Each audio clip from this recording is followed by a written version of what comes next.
मंडली स्तरीय विधानसभा मंडली स्तरीय आज तिरंगा शोभायात्रा यही कार्यक्रम यशस्वी प्रधानमंत्री नरेंद्र मोदी जी निर्देश क्रमे सारा भारत वर्ष अगस्ट 9 रु 17 जाए कार्यक्रम आम स्कूल कॉलेज पाठ पढ़ी आसला भितर आम खाली अनुभव करूँ अगस्ट 15 और जनवरी 26 समय स्कूल कॉलेज मानक पताका और विभिन्न सोसाइटी विभिन्न सरकारी कार्यालय क्लब रे ये सब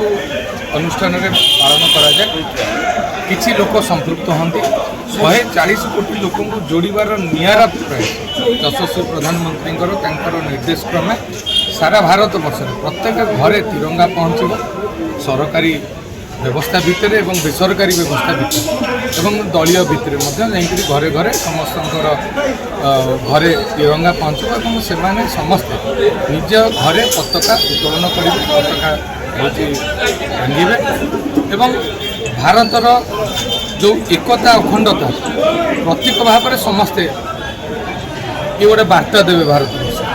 आ अर्थ नुह जे आम एकतार बांधि नथिलु आज ना ये नुआकरी होचे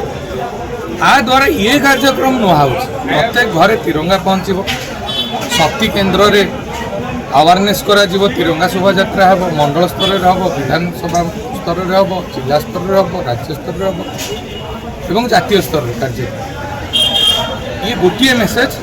जे आम 140 कोटी भारतीय एकाठी अच्छु आमर अखंडता एवं एकता